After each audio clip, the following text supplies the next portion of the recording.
Assalamualaikum warahmatullahi wabarakatuh. Perkenalkan, nama saya Raffi Marisa Febrianti, NIM 123023034 dari Prodi S1 Kebidanan dari Universitas Nahdlatul Ulama Surabaya. Di sini saya akan menjelaskan tentang materi syaraf. Yang pertama, saya akan menjelaskan tentang morfologi syaraf. Yang pertama ada dendrit, adalah cabang dari neuron atau sel-sel saraf berperan dalam menerima dan mengantarkan rangsangan ke badan sel.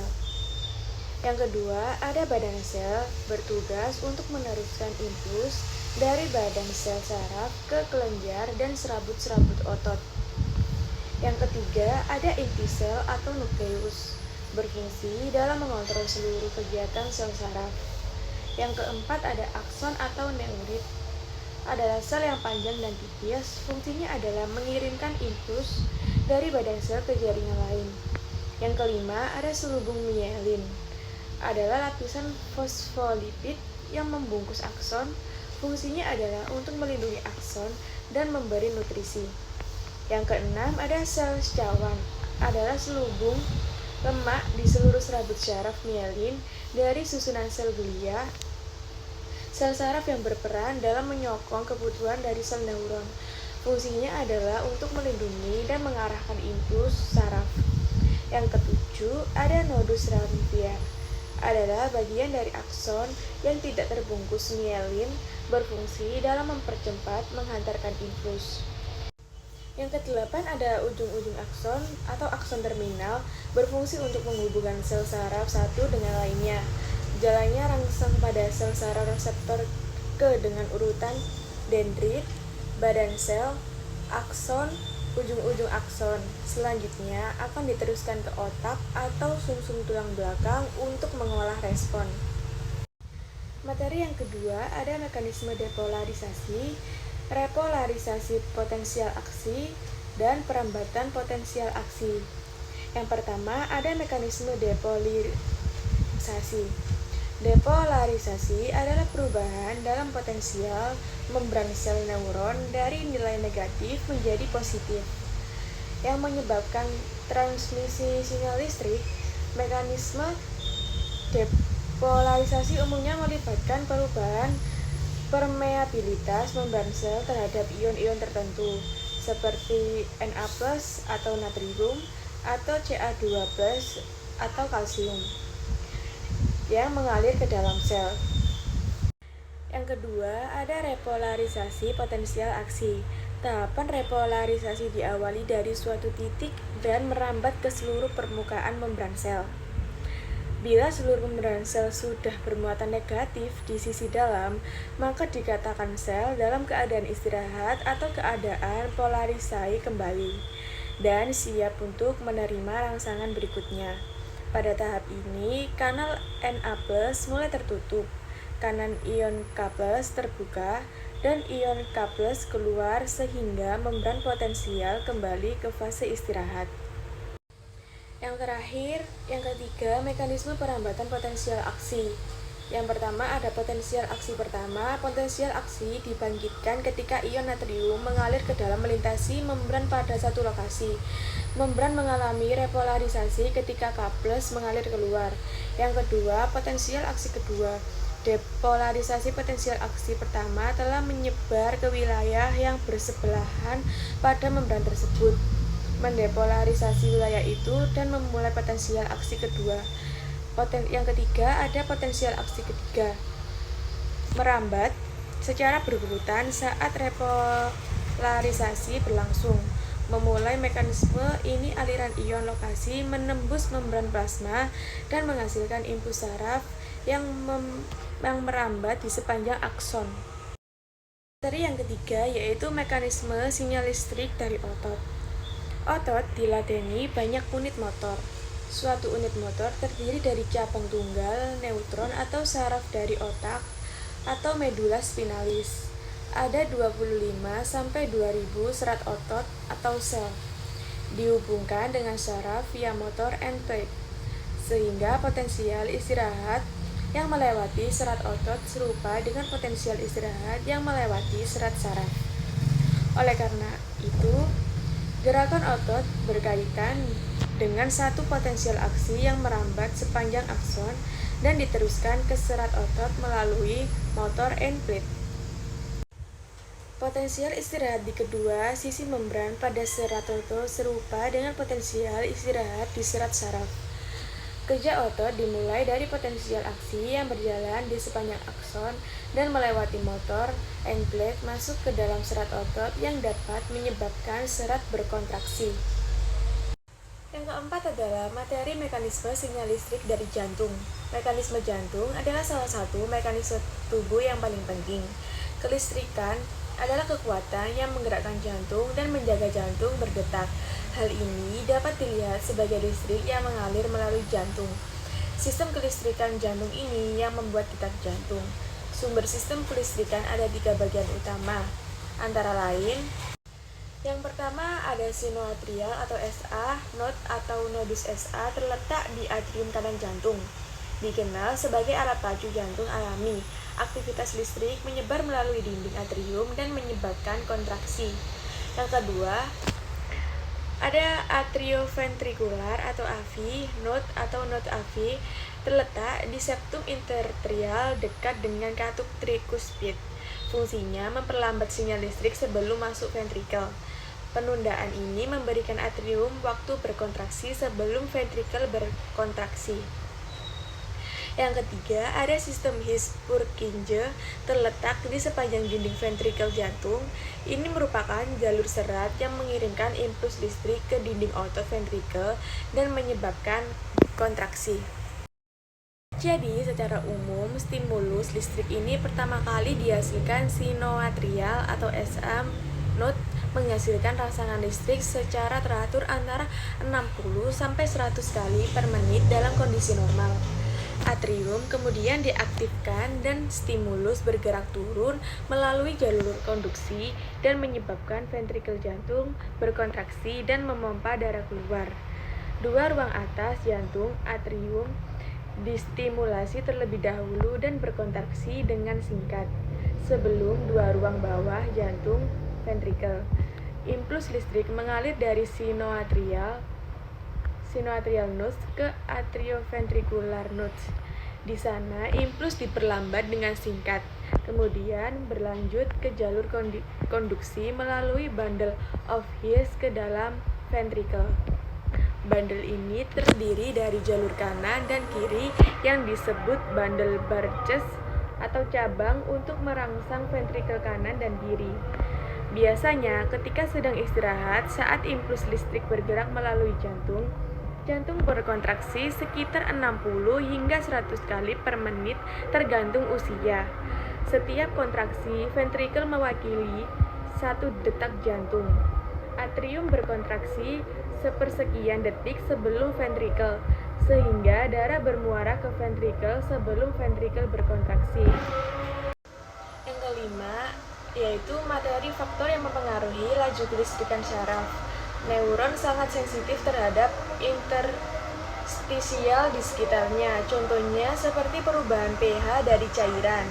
Yang pertama, kondisi alkalosis akan meningkatkan ekstabilitas suatu neuron. Yang kedua, hiperventilisasi dapat memicu terjadinya kejang pada seseorang yang susceptible. Yang ketiga, ada aksidosis dapat menurunkan ekstabilitas suatu neuron yang dapat menimbulkan koma. Yang keempat, ada hipoksia dapat menyebabkan berhentinya kerja neuron secara total dalam waktu 3-5 menit. Yang kedua yaitu pembahasan jantung. Yang pertama ada perikardium. Jantung berada dalam rongga berisi cairan dengan sebutan rongga perikardial. Dinding dan lapisan rongga perikardial ini memiliki sebutan perikardium. Pada gambar anatomi jantung, tampak perikardium berada pada bagian tengah.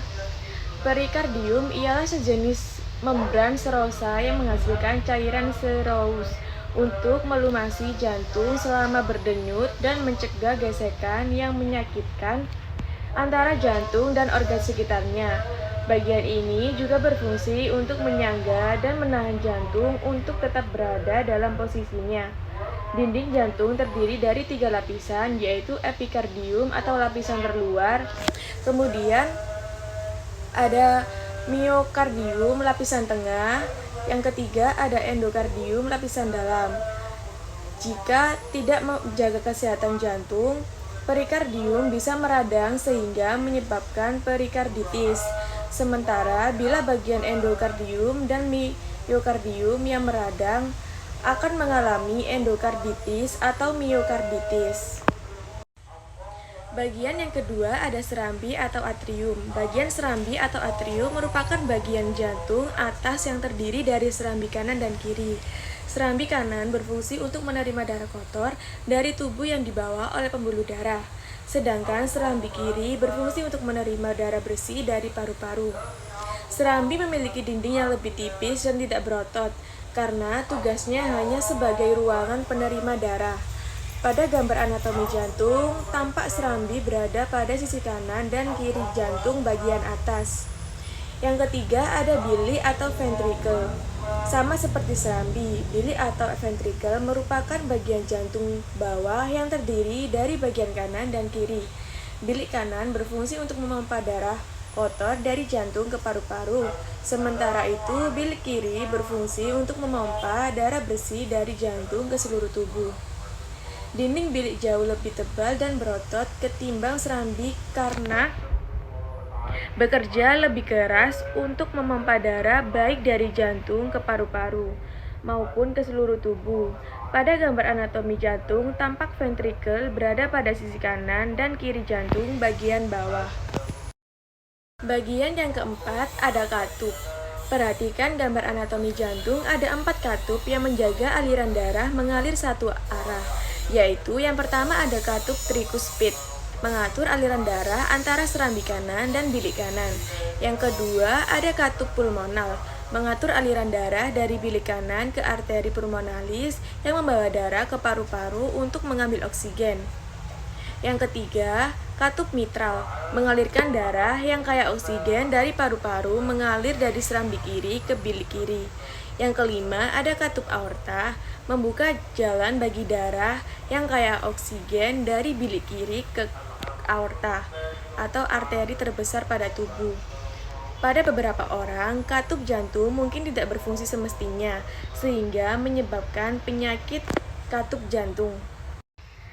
Selanjutnya, ada otot jantung. Otot jantung merupakan gabungan dari otot lurik dan otot polos yang berbentuk silindris dan memiliki garis terang serta gelap.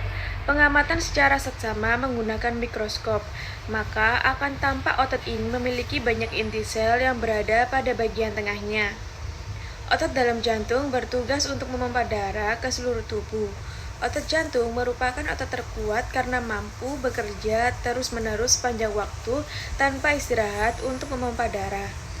Jika otot ini berhenti bekerja, maka sistem peredaran darah akan terhenti, sehingga terjadilah kematian. Nah, pada otot jantung ini terdapat siklus jantung, yakni urutan kejadian yang terjadi saat jantung berdetak. Berikut ada 2 fase siklus jantung, yaitu yang pertama ada sistol, jaringan otot jantung berkontraksi untuk memompa darah keluar dari ventrikel. Yang kedua ada diastol, otot jantung rileks terjadi pada saat pengisian darah pada jantung. Tekanan darah meningkat pada arteri utama selama sistol ventrikel dan menurun selama diastol ventrikel. Hal ini menyebabkan 2 angka yang terkait dengan tekanan darah. Tekanan darah sistolik adalah angka yang lebih tinggi dan tekanan darah diastolik adalah angka yang lebih rendah. Sebagai contoh, tekanan darah 120/80 mmHg menggambarkan tekanan sistolik 120 dan tekanan diastolik 80. Otot jantung dapat melemah atau memiliki kelainan struktur, yaitu kardiomiopati. Selanjutnya, pembuluh darah. Perhatikan gambar anatomi jantung. Ada 3 pembuluh darah utama yang terdapat pada jantung, yaitu arteri. Pembuluh darah jantung ini kaya akan oksigen karena berfungsi darah ke sisi kiri otot jantung, ventrikel, dan atrium kiri. Arteri memiliki dinding yang cukup elastis sehingga mampu menjaga tekanan darah tetap konsisten. Kemudian, arteri koroner kiri utama lalu mencabang membentuk ada arteri left anterior descending atau LAD berfungsi menyediakan darah menuju bagian atas dan kiri jantung. Kemudian ada arteri left circumflex atau LCX, cabang arteri kiri utama yang mengelilingi otot jantung dan menyediakan darah menuju sisi luar dan belakang jantung. Pada arteri koroner kanan bertugas memasok darah menuju ventrikel kanan, atrium kanan, SA atau sinoatrial, dan AV atau atrioventrikular.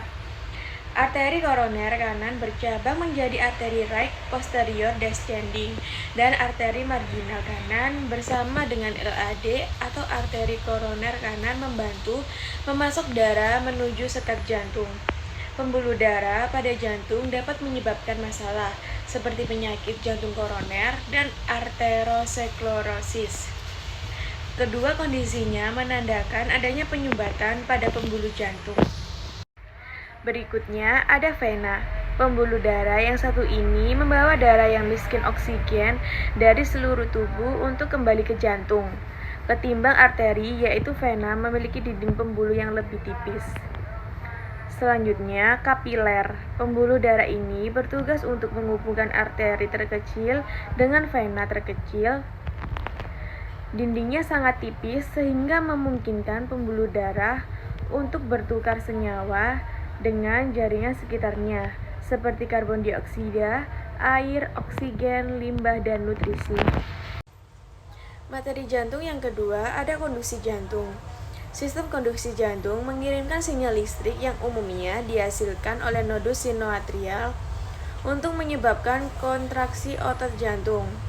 Sinyal pacemaker yang diinisiasi di nodus sinoatrial bergerak melalui atrium kanan ke nodus atrioventrikular atau AV di sepanjang berkas his dan berjalan melalui cabang-cabang berkas untuk menimbulkan kontraksi otot jantung. Sinyal ini pertama kali memberikan stimulus kontraksi dari atrium kanan dan kiri dan kemudian mengalir ke ventrikel kanan dan kiri. Aliran listrik ini yang kemudian memungkinkan terjadinya proses pemompaan darah ke seluruh tubuh. Sistem konduksi jantung terbentuk dari sejumlah sel-sel otot jantung dan terletak di dalam otot jantung atau miokard. Terdapat kerangka jaringan fibrosa yang mengelilingi sistem konduksi yang juga dapat terlihat pada EKG. Gangguan fungsi sistem konduksi ini dapat menyebabkan irama jantung yang tidak teratur, cepat, maupun lambat.